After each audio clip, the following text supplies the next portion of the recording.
Shalom, shalom. Que Dieu vous bénisse. Très heureux d'être encore devant cette caméra, parler de notre Dieu et de ses merveilles, les merveilles de son royaume. Sans plus tarder, je vais prendre les Écritures dans Tite, le chapitre 2, verset 13.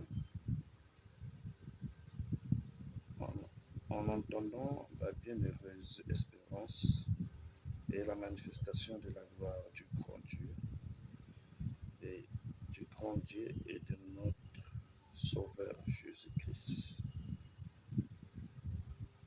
Dans les quelques minutes qu'on va prendre aujourd'hui, je vais essayer un peu de parler sur la divinité de Jésus-Christ. C'est ce que Dieu a mis dans mon corps pour essayer d'amener un peu la pierre contribuer à la construction de l'édifice qui est l'Église.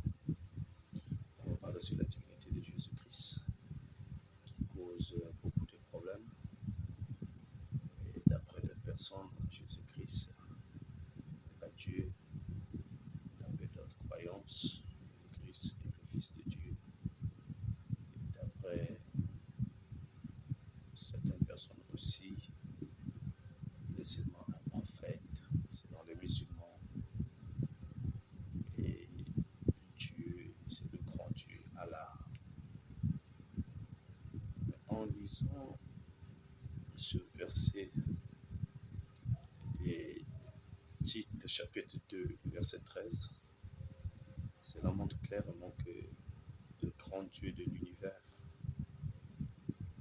son nom est le Seigneur Jésus-Christ. Parce que Tite 2, verset 13 dit, je vais le relire.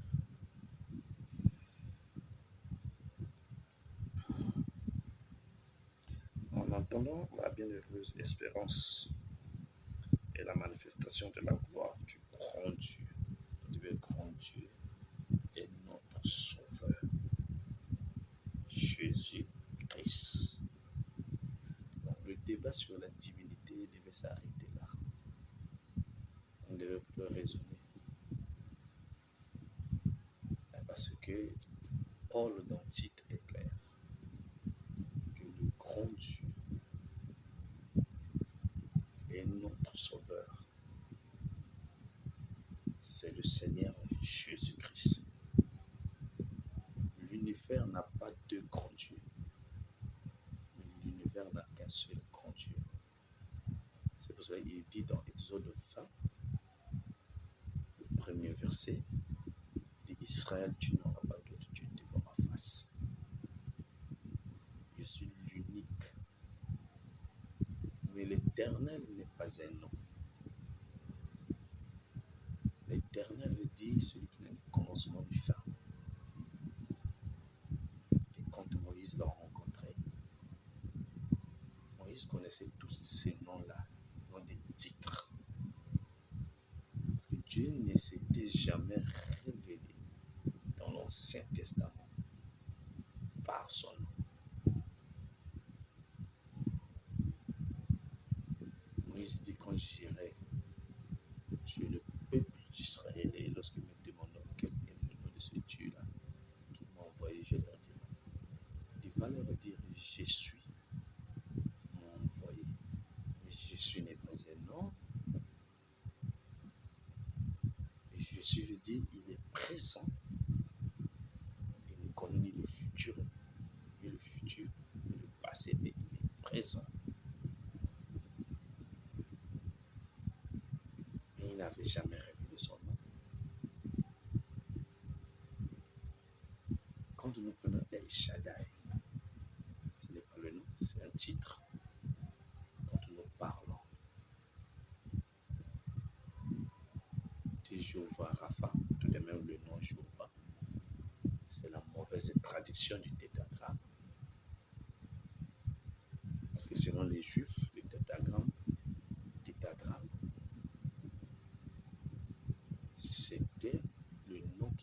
utilisait dans le temple. Et ils appelaient cela Echem, le nom, parce qu'ils ne connaissaient pas la signification. Mais c'est lorsque l'évangile est venu chez les nations, voilà comment est-ce que les nations ont mis les voyelles dans les tétagrammes qui comprenaient Y, W, A, Y, H, W, H. Et dans la langue hébraïque, ces 4 lettres-là signifient le verbe être. Donc, quand il dit je suis celui qui suis, en fait, il fait connaître à Moïse le nom. Il s'est fait connaître à Moïse par le tétragramme. Parce que ceux qui ont étudié l'hébreu peuvent consulter, ils verront que le verbe être en hébreu, c'est le tétragramme. Il est toujours présent. Il est infini, il est cosme, il est fin. Mais c'est Dieu-là, c'est fait homme dans la personne de Jésus-Christ, afin que l'écriture d'Ésaïe puisse s'accomplir, qu'on l'appellera Emmanuel. Père n'est pas un nom, Fils n'est pas un nom. Si Fils est son nom, alors qui est sa maman? Marie n'est pas la maman de Jésus. Elle était seulement une femme porteuse comme nous avons aujourd'hui. C'est que la science, les hommes de science sont en train d'appliquer sur les mères porteuses. L'homme, on prend la sémence, les spermatozoïdes, on injecte. Parce que Marie n'avait pas participé à cette affaire. C'était le Saint-Esprit qui est descendu pour couvrir. Il dit, le Saint-Enfant qui naîtra de toi viendra du Saint-Esprit. Mais le Saint-Esprit, c'est Dieu lui-même. Créons un corps dans lequel il doit tabernacler. C'est ainsi le jour-là de son baptême, après son baptême, il dit, voici mon fils béni, en qui j'ai pris plaisir d'y demeurer, d'y tabernacler, d'y vivre. Parce qu'après qu'Adam a chuté, parce qu'Adam était un fils créé par la parole. Et le deuxième qui a été créé par la parole, parlé dans le sein d'une femme, c'est Jésus-Christ. Donc, en dehors d'Adam et Jésus, tout ce qui venait là au monde était des animaux. Parce qu'il n'y a que des animaux qui se multipliaient par le sexe. Et quand Adam est tombé, Adam a quitté sa position de Dieu.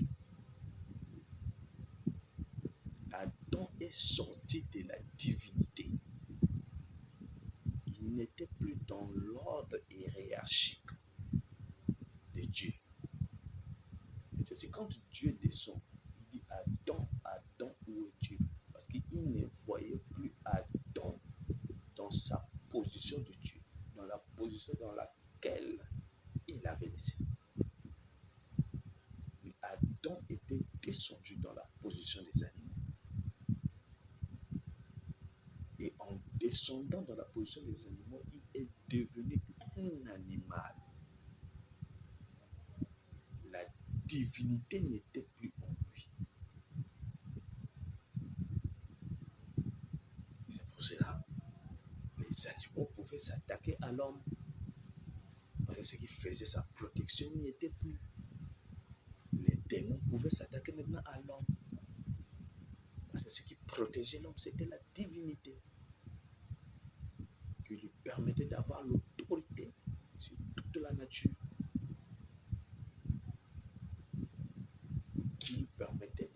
causer avec Dieu. Donc Adam parlait à Dieu. Il avait l'autorité sur la terre. Et il avait aussi le droit d'hériter la terre, parce que c'était son domaine. Et quand il sort de la divinité,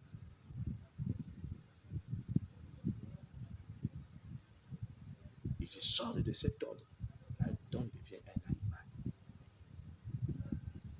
Parce que l'homme est un mammifère à sang chaud. Le sexe ne fut pas donné à l'homme dans le but de se multiplier. L'homme devait se multiplier par la parole parlée. Il prononçait la parole. Et que cette parole devait créer le spermatozoïde et l'ovule dans le sein maternel de la femme.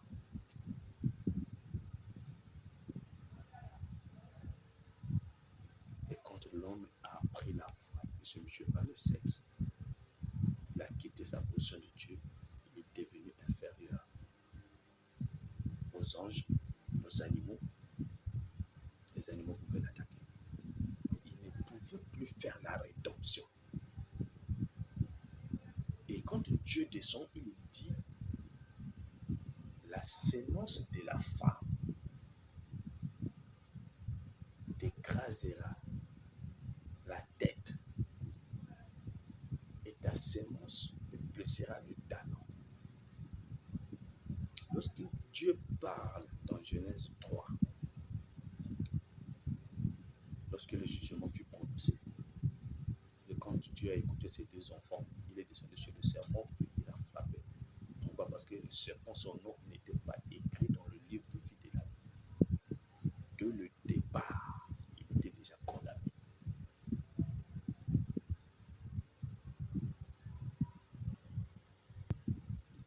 Or, la semence de la femme aussi, ce n'est que Dieu lui-même qui doit se faire chair pour venir racheter l'homme. Lorsqu'on parle de la semence de la femme, c'est Dieu lui-même. La semence de la femme, c'est Christ. C'est Emmanuel, Dieu parmi les hommes. C'est pour ça dans Ésaïe 44, le verset 7, il est dit, je suis l'Éternel, ton Rédempteur et ton Sauveur. On n'a pas deux Rédempteurs, on n'a qu'un seul Sauveur. Un seul Rédempteur. Ce Rédempteur-là s'est fait chair dans le corps de Jésus, dans lequel toute la plénitude de la divinité s'est tabernacle. D'après Colossiens, chapitre 1, verset 13.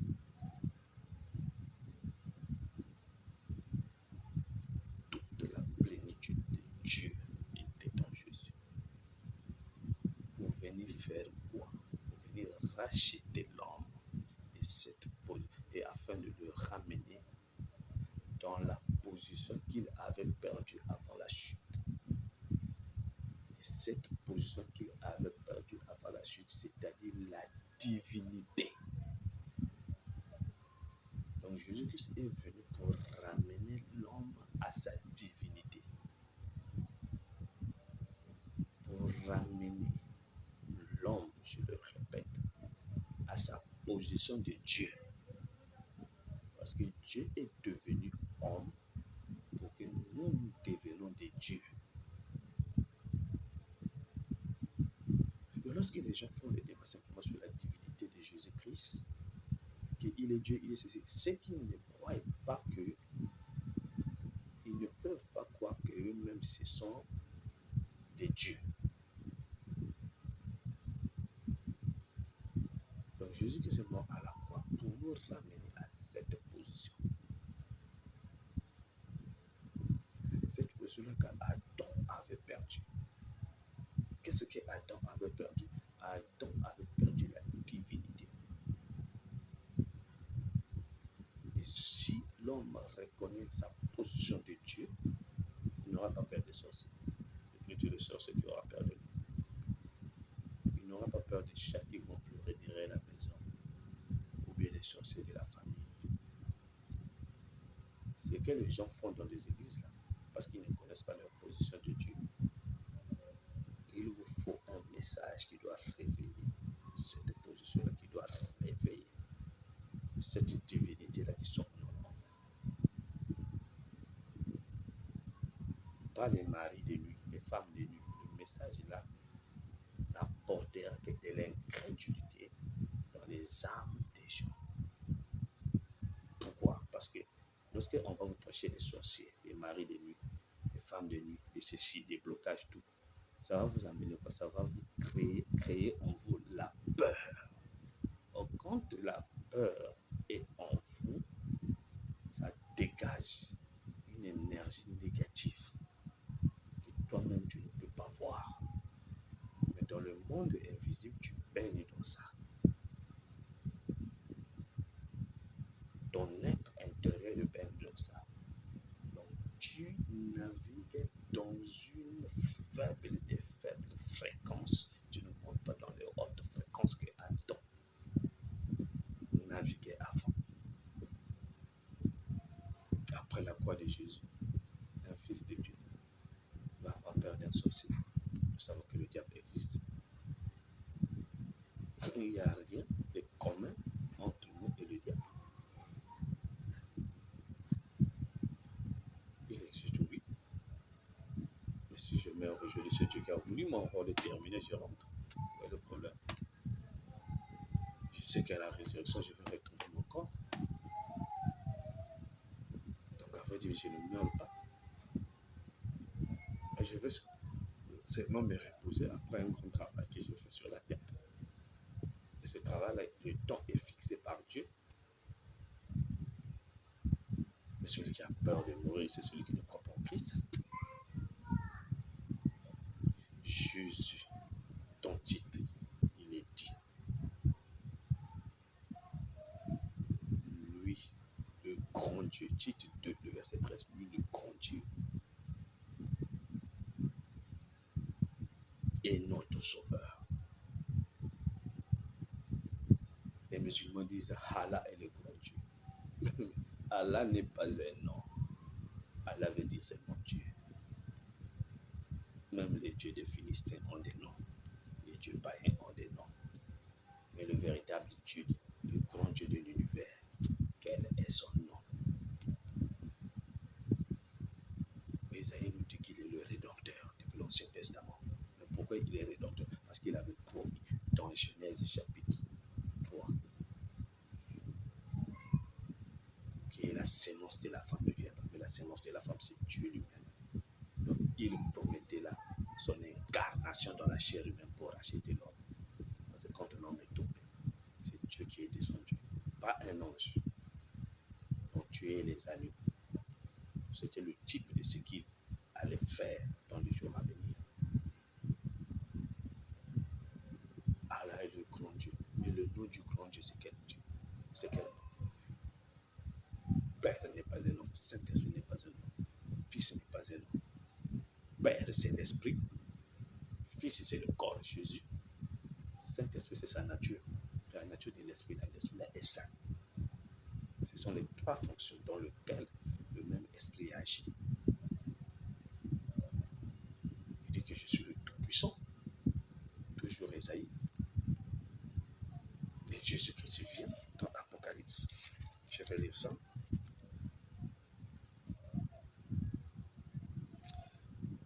Écoutez, je suis l'alpha et l'oméga, dit le Seigneur Dieu, celui qui est, qui était et qui vient, le Tout-Puissant. On n'a pas de Tout-Puissant. On n'a qu'un seul Dieu Tout-Puissant. Et son nom est le Seigneur Jésus-Christ. On appelle le Tout-Puissant. C'est Elohim. Elohim veut dire celui qui existe par lui-même, le tout suffisant, celui celui qui a créé l'univers. C'est pour ça que la parole dit au commencement était la parole. Au commencement n'était pas Dieu. Alors, les gens doivent comprendre ça. Jean est allé plus loin que Moïse. Il dit au commencement était la parole. Et la parole était avec Dieu. Était là signifie quoi? C'est cette parole qui est devenue Dieu. La parole, c'est le Logos, le Fils, dans lequel est l'Esprit éternel. C'est Kénosé. Donc l'Esprit éternel, en rentrant dans le temps, une dimension inférieure, il fallait qu'il puisse trouver un corps. Et c'est ce corps-là qu'on appelle la théophanie, le corps parole, dans lequel il devait créer. C'est ça qu'on appelle le Fils. Et là, il est Elohim. Et quand il commence à créer, les premières créatures qu'il créa, c'était des anges, dans le but de l'adorer. Quand les anges l'ont adoré, c'est là qu'il devient Dieu. Après, il crée le royaume des animaux. Ensuite vient l'homme. L'homme est une partie de Dieu lui-même, c'est-à-dire que l'homme est Dieu. Cet homme que Dieu avait créé là, c'est Dieu lui-même. Et il l'a mis dans un corps de chair. Et il est devenu une âme vivante. Nous ne croyons pas à la préexistence des âmes. Et dans l'éternité, là-bas, il y avait des âmes, c'est faux. Mais dans l'éternité, nous étions des attributs, des pensées, dans la grande fontaine d'amour dans la vie. Et en rentrant dans le temps, chaque attribut devait rentrer en fonction, chaque pensée devait être exprimée. C'est pour cela qu'il dit une parole parlée, une pensée exprimée. Donc la parole était avec Dieu et la parole était Dieu. En elle, il y avait la vie. C'est pour cela que Jésus, quand il est venu, il a dit à Marthe, oui, Lazare est mort, mais je suis la vie et la résurrection. Quiconque croit en moi vivra, même quand il est mort. Je suis la vie. En elle, il y avait la vie. Et la vie était la lumière. Parce que vous avez la vie de Dieu, vous allez prier. Peu importe le temps, vous finirez toujours par prier. La lumière du monde. Et à la fin, vers le verset 14, il est dit, la parole a été faite chair. Et quand est-ce que cette parole s'est faite chair? C'est dans Jésus-Christ. Il dit, Père, glorifie-les, Jean 17, en ton nom. Le nom que tu m'as donné. N'importe quel nom. Jésus, quand la colonne de feu, parce que Jean dit, petit enfant, ne craignez pas, Dieu est lumière. Mais lorsque Paul est en train de partir sur le chemin de Damas, il a rencontré quoi? C'est la lumière. Mais il dit, qui est Dieu? Oh, Paul pose bien une belle question. Qui es-tu, Seigneur? Pour que je puisse te persuader. Il dit, la lumière répond. Donc Dieu répond. Alors notre Dieu est lumière. Il répond, je suis Jésus. Là, il révèle maintenant le nom. Pourquoi? Parce que l'œuvre de la croix a été accomplie. Et Paul va encore plus loin. Il dit, toute la famille dans le ciel s'appelle Jésus. Sur la terre s'appelle aussi Jésus. Il n'y a qu'un père qui peut donner son nom à ses enfants. Exemple, si tu t'appelles M. Chiba, tes enfants doivent porter ton nom. Tous les enfants de ta maison doivent porter le nom Tiba. Toutes les familles dans le ciel. Donc, tous les croyants, les saints qui sont en ventre, leur nom, c'est Jésus. Ceux qui sont encore vivants sur la terre, leur nom, c'est Jésus. Mais quand est-ce qu'ils ont reçu ce nom-là? Parce que je crois que dans l'Apocalypse, l'âge de Pergame, il dit à celui qui vaincra, je lui donnerai le nom de mon Dieu. Mais quel est le nom du Dieu de Jésus? Quel est le nom de son Dieu? C'est Jésus. Et mon nom nouveau. Mais à quel moment l'homme reçoit le nom de Jésus? Donc, en recevant le nom de Jésus, tu reçois ta divinité, ta position de Dieu. C'est pour ça qu'il dit chasser tous les démons en mon nom. In the name of Jesus. C'est son anglais. Lorsque les 7 fils de Séva se sont placés devant le maniaque, des démons sortent au nom de Jésus que Paul prêche. Ils avaient un nom intellectuel. Mais ces 7 prédicateurs-là eux-mêmes n'avaient pas encore possédé le nom de Jésus. Ou le nom de Jésus ne les avait pas encore possédés. Lorsque les démons s'est retourné, il a regardé comme ça là. Il n'y avait pas la divinité en eux. Ils n'étaient pas dans la position d'Adam avant la chute. Il leur dit, moi je connais Jésus.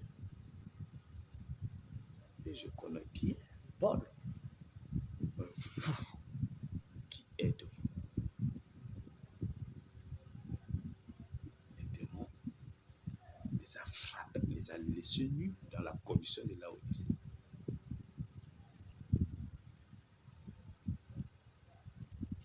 Donc, tout enfant de Dieu doit posséder le nom de Jésus. Quand tu te dis chrétien, c'est que tu possèdes le nom de Jésus. En possédant le nom de Jésus, tu possèdes la divinité. En possédant la divinité, lorsque tu chasses un démon, le démon là ne fuit que la divinité. Mais c'est parce que dans la divinité, il y a 3 choses. Il y a la communion avec le Père, comme Adam dans le jardin d'Éden, avait la communion avec Dieu. Comme Jésus, il dit, je ne fais rien si le Père ne me le montre pas. C'est-à-dire qu'il y avait communion entre le Fils et le Père. Mais le Père n'était pas en haut là-bas, au ciel. Ça, c'est le firmament, c'est le cosmos. Le Père dont Jésus parle était en lui. Il dit, deuxièmement, l'autorité. Et troisièmement, le droit de régner.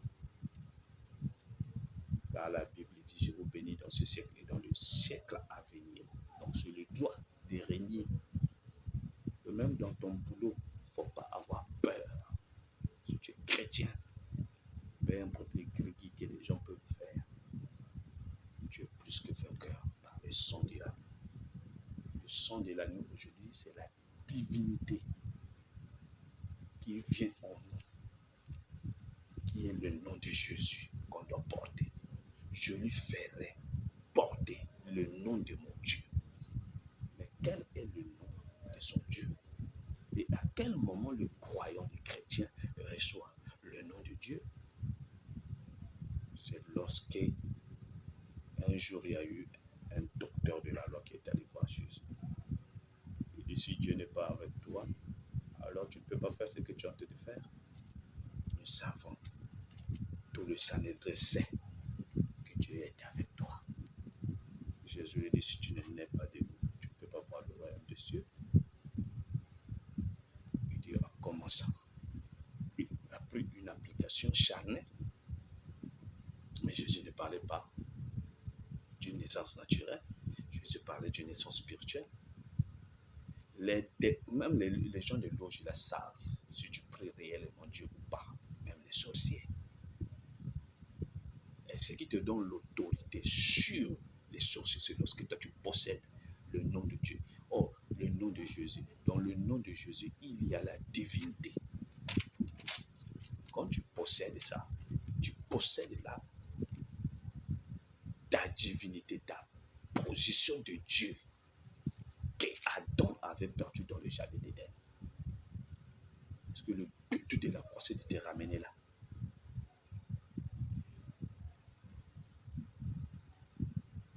Quand tu possèdes, à quel moment?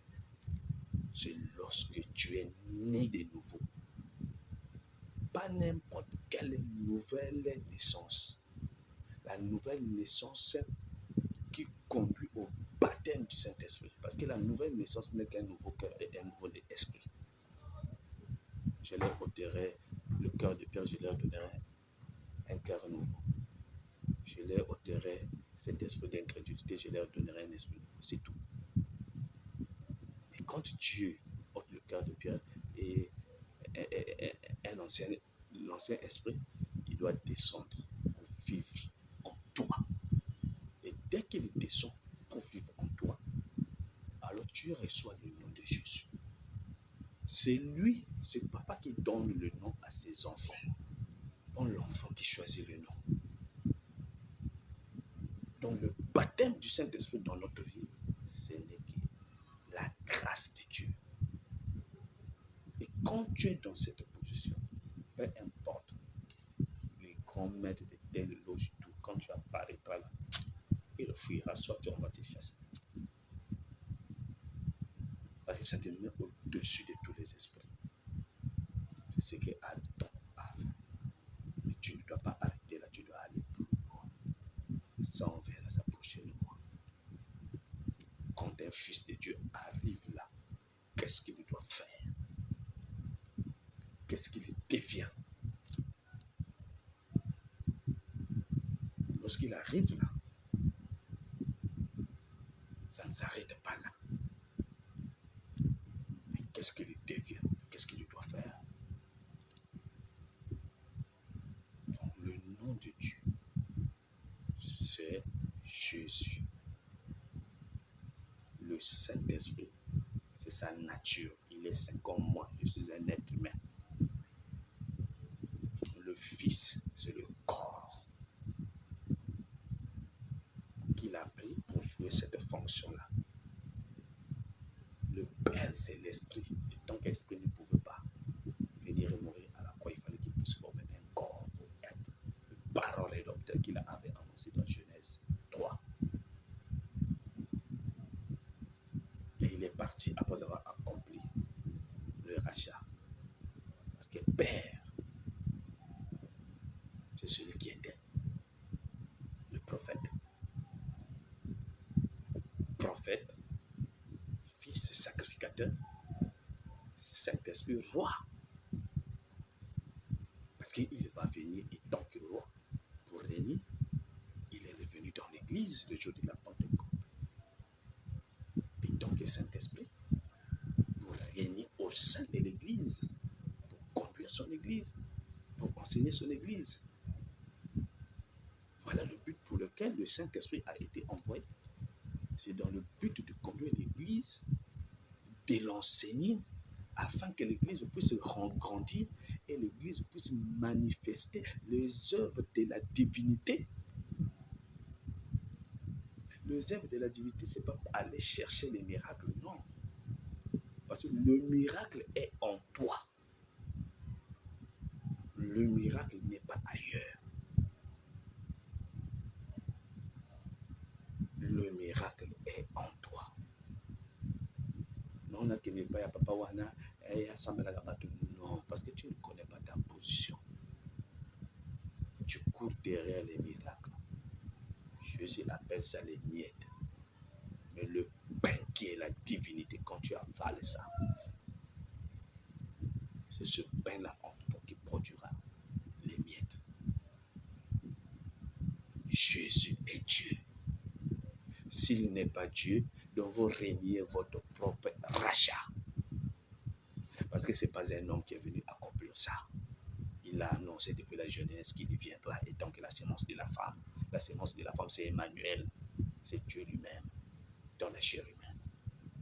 Il a dit dans Ésaïe 44, verset 7, il est le rédempteur, on n'a pas deux rédempteurs.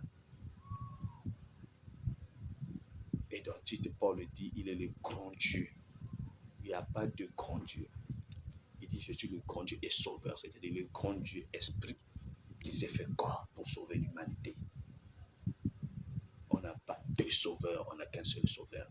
Bon, si le Fils a un nom, quel est le nom du Père? Quel est le nom du Saint-Esprit? Parce que si je viens ici, Père, mais chaque Père a son nom. Parce que Père veut dire Maître, Seigneur, chaque Maître a son nom. Et chaque Fils a son nom.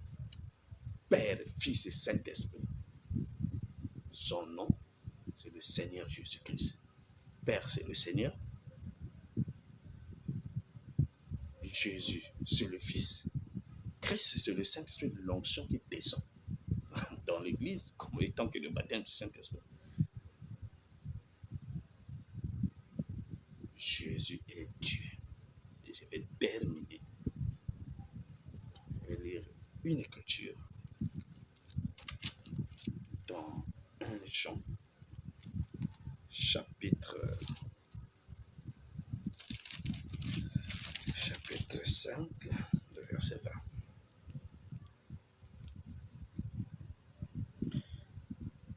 20. 1 Jean 5, le verset 20. Nous savons que quiconque est né de Dieu ne pêche point. Et celui qui est né de Dieu se garde lui-même, et le malin ne le touche pas.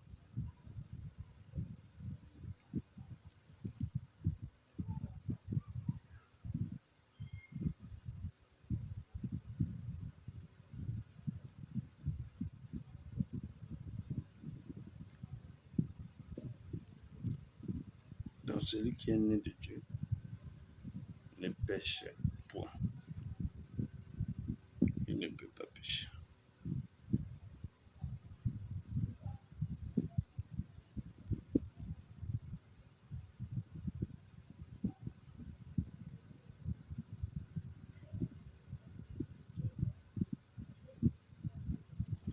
Écoutez, je continue, le verset 20.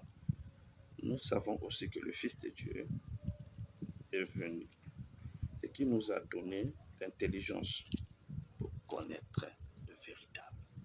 Lorsqu'on parle de l'intelligence, de connaître le véritable Dieu, c'est la révélation de Jésus-Christ. Quand il dit à Pierre ou aux disciples, que dites-vous qui je suis? Et Pierre a pris la parole après que les autres avaient parlé. Il dit, tu es le Christ, le Fils du Dieu vivant. Tu as dit quelque chose de juste.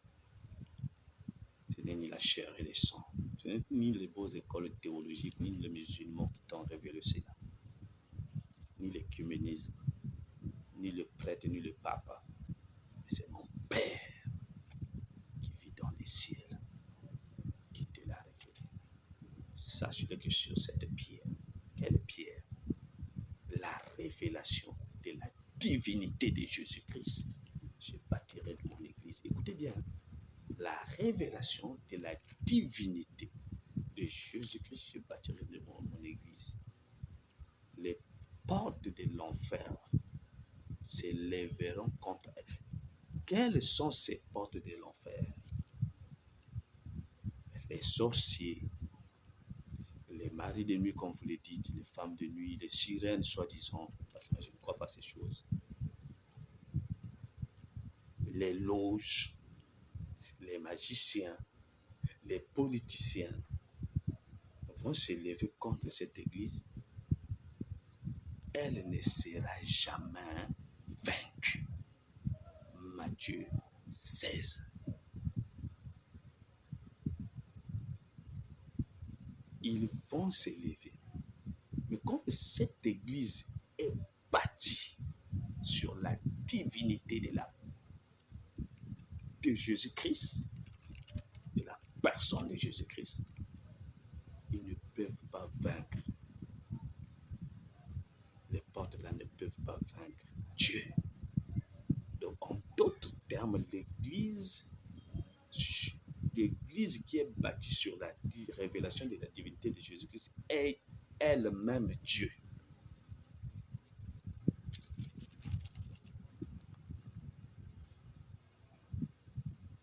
Dieu nous a donné l'intelligence pour connaître le véritable. Et nous sommes dans le véritable. Nous sommes dans le véritable, le corps de Christ. C'est l'idée. Nous sommes dans le véritable, le corps de Christ. En son Fils Jésus-Christ. C'est lui qui est le Dieu véritable. Donc son Fils Jésus-Christ, c'est lui qui est le Dieu véritable. Donc le Dieu véritable, c'est Jésus qui est devenu Fils pour nous donner l'intelligence de connaître le véritable. Cette intelligence n'est pas l'intelligence de l'école. Pierre ne connaissait pas écrire son nom. Mais le jour de la Pentecôte, Pierre nous a révélé le nom de la divinité dans lequel le baptême devait s'accomplir. Son Fils, celui qui est le Dieu véritable et la vie éternelle. Petit enfant, gardez-vous des idoles. Les idoles là, ce sont ceux qui sont venus. Jésus-Christ n'est pas Dieu. Jésus-Christ n'est pas le Fils de Dieu. Jésus-Christ n'est qu'un prophète. Ça, c'est la pure idolâtrie. On n'a plus besoin de faire des choses naturelles comme ça fait des mains d'hommes. Mais l'idolâtrie a changé de forme. Ça devient les idées, les idéologies, les dogmes. Nous ne croyons pas comme les témoins de Jéhovah. La Trinité, ce mot-là, n'est pas dans la Bible. Ça n'existe pas. Lisez bien Tite 2, verset 13. Lisez bien 1 Jean 5, 20. Lisez bien Apocalypse chapitre 1, au verset 7 jusqu'à 8. Lisez bien Ésaïe 44, verset 7. On n'a pas deux rédempteurs. On n'a qu'un seul rédempteur. Et son nom est le Seigneur Jésus-Christ, fait homme pour racheter la race dessus d'Adam, afin de les ramener dans la position que Adam avait perdue. Quelle est cette position? C'est la position de Dieu. Et quand tu comprendras ta position de Dieu, tu ne feras plus de bruit. Tu ne parleras plus. Mais avant que tu ne prononces quelque chose, ça, on verra ça la semaine prochaine. Que le Seigneur vous bénisse.